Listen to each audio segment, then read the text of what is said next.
Baiklah, kita mulai dari mata pelajaran ini ya. Konsep keseimbangan hidup dunia dan akhirat. Dari Anas radhiyallahu anhu bahwasanya Rasulullah SAW telah bersabda, bukanlah yang terbaik di antara orang yang meninggalkan urusan dunia karena mengejar urusan akhirat, dan bukan pula orang yang terbaik orang yang meninggalkan akhiratnya karena mengejar urusan dunianya, sehingga ia memperoleh keduanya. Karena dunia itu adalah perantara yang menyampaikan ke akhirat, dan janganlah kamu menjadi beban orang lain. Hadis di atas menjelaskan tentang kehidupan manusia yang seharusnya, yaitu kehidupan yang berimbang. Kehidupan dunia harus diperhatikan di samping kehidupan di akhirat. Islam tidak memandang baik terhadap orang yang hanya mengutamakan urusan dunianya saja, tapi urusan akhirat dilupakan. Sebaliknya, Islam juga tidak mengajarkan umat manusia untuk konsentrasi hanya pada urusan akhirat saja, sehingga melupakan kehidupan dunia. Dunia adalah sarana yang mengantarkan ke akhirat. Kita hidup di dunia memerlukan harta benda untuk memenuhi hajatnya. Manusia perlu makan, minum, pakaian, tempat tinggal, berkeluarga, dan sebagainya. Semua ini harus kita cari dan kita usahakan. Kehadiran kita di dunia ini jangan sampai menjadi beban orang lain. Maksudnya, janganlah memberatkan dan menyulitkan orang lain. Dalam hubungan ini, umat Islam tidak boleh bermalas-malasan, apalagi malas bekerja untuk mencari nafkah, sehingga mengharapkan belas kasih orang lain. Oke, kita lanjut ya.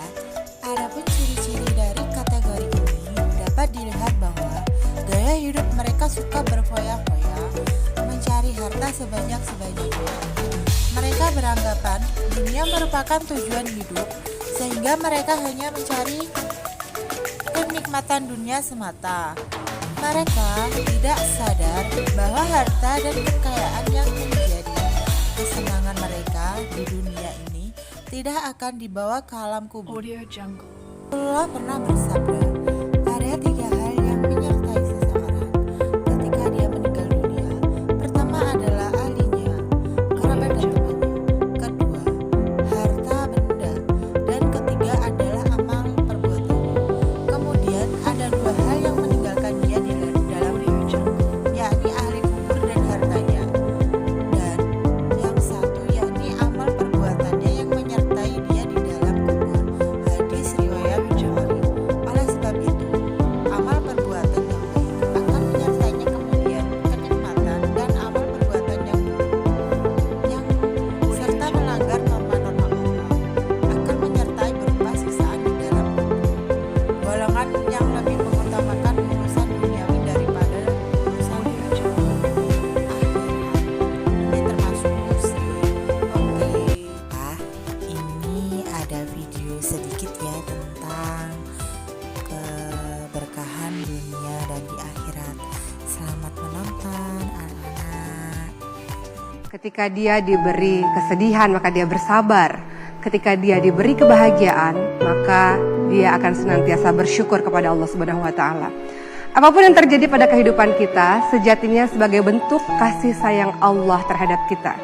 Ketika kita hamba Allah yang lalai, maka Allah pun menegur kita dengan memberikan kesedihan demi kesedihan, agar kita kembali merintih, menangis dengannya. Adapun kalau kita orang yang beriman, ibadahnya baik, salatnya baik, puasanya baik, maka ketika Allah berikan kita ujian demi ujian, sejatinya adalah untuk meningkatkan keimanan kita. Bukankah yang paling berat ujiannya adalah para nabi? Lihat bagaimana Nabi Muhammad SAW diusir dari tanah airnya. Bagaimana Nabi Muhammad SAW dicaci maki, dihina dan sebagainya. Bagaimana Nabi Ayub alaihissalam dengan sakitnya, dengan ketiadaan anak-anaknya, dengan hartanya yang habis. Bagaimana Nabi Zakaria alaihissalam diuji oleh Allah tidak memiliki anak sampai di usia tuanya. Dan ujian akan semakin berat ketika dia semakin beriman dan semakin soleh. Tapi ingatlah, وَلَنَبْلُوَنَّكُمْ بِشَيْءٍ مِنَ الْخَوْفِ وَالْجُوعِ وَنَقْصٍ مِنَ الْأَمْوَالِ وَالْأَنْفُسِ وَالثَّمَرَاتِ وَبَشِّرِ الصَّابِرِينَ. Sejatinya dalam hidup kita semuanya berisi ujian demi ujian. Allah menguji dengan ketakutan, kelaparan, kekurangan harta, jiwa dan buah-buahan. Dan apa? Beritakan kabar gembira untuk siapa? Untuk mereka yang bersabar, yang ketika ditimpa ujian oleh Allah, mereka katakan, innalillahi wa inna ilaihi raji'un. Engkau maha pemilik, wahai Allah. Engkau berikan dan kemudian dikembalikan lagi kepadamu, wahai Allah. Dan kita sebagai hamba Allah, sebagai seorang musafir di muka bumi ini, maka tujuannya adalah senantiasa lewat dari ujian satu, ujian lainnya, ujian satu, ujian berikutnya. Untuk apa? Untuk diuji siapa yang paling terbaik di antara kita amalannya, sehingga semua yang terjadi dalam kehidupan seorang mukmin, kesedihan, kegundahan, kegelisahan, sejatinya dosa-dosanya akan senantiasa berguguran di hadapan Allah Subhanahu wa taala, hingga nanti kita kembali kepada Allah dengan tanpa dosa. Maka lihat, senantiasalah berusaha untuk menjadi orang-orang yang sabar dan tidak pernah menanyakan, seandainya wahai Allah ini tidak menimpaku, seandainya kehidupan aku seperti ini, seandainya kehidupan aku seperti itu. Hindari perkataan seperti itu, karena itu adalah bentuk ketidaktawakalan kita kepada Allah. Maka katakan akan semua kejadian dalam kehidupan kita, alhamdulillah ala kulli hal, segala puji bagi Allah untuk setiap keadaan. Mudah-mudahan jadi orang yang senantiasa bersyukur dengan semua ujian episode kehidupan yang Allah berikan kepada kita, insya Allah. Oke, dari video tersebut apakah sudah ada yang paham tentang keberkahan dunia dan di akhirat? Ibu mau menjelaskan sedikit ya tentang hikmahnya keberkahan dunia dan di akhirat. Setiap muslim pasti mendambakan kehidupan yang penuh keberkahan. Berkah dalam bahasa Arab disebut barokah, yakni kebaikan yang melimpah. Muslim yang mengucapkan salam berarti mendoakan hidup penuh kedamaian, kasih sayang, dan keberkahan. Hidup penuh barokah menjadi limpahan kebaikan dan selalu mendapat petunjuk Allah Subhanahu wa taala. Menurut Imam Maghazi Al-Syarqawi, hidup penuh barokah itu dapat diaktualisasikan dengan meneladankan 6 sikap dan sifat terpuji. Pertama, membiasakan sifat malu yang positif. Malu adalah kunci utama, sebab rasa malu membuat muslim bersikap hati-hati untuk tidak berbuat maksiat kepada Allah dan Rasul-Nya.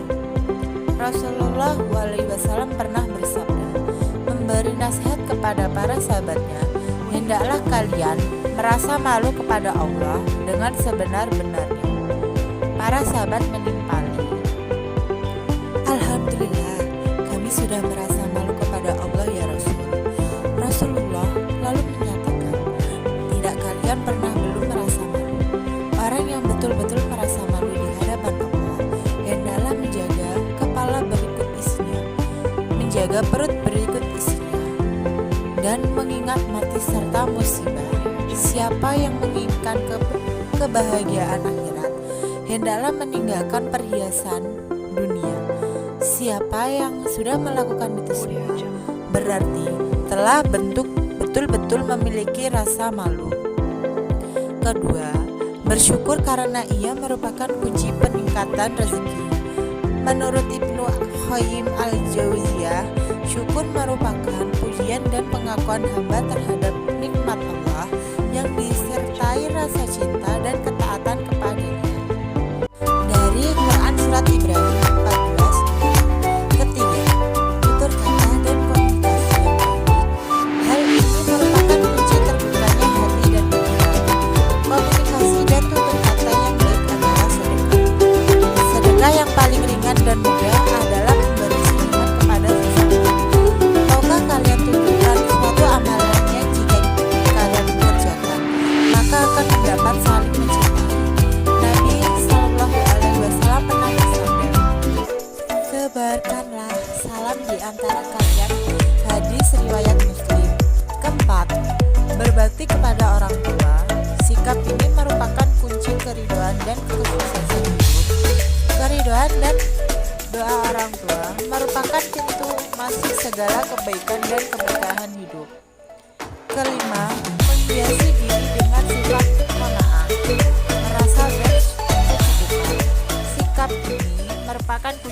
kekayaan, orang yang bersifat qanaah tidak akan serakah dan egois, sehingga ia tidak mudah tergoda oleh kekayaan duniawi. Karena konsisten dan teguh pendirian dalam berdoa. Doa adalah kunci segala kebaikan dan ketentraman jiwa. Doa adalah kekuatan dan energi spiritual hamba kepada Allah. Dengan doa seorang muslim mengembalikan segala persoalan kepada Allah Subhanahu wa taala. Kunci semua itu adalah aktualisasi iman, ilmu, amal, dan takwa sebagai modal spiritual dan kendaraan keberkahan hidup. Jika keduanya diaktualisasikan dengan baik, niscaya janji Allah pasti akan terpenuhi.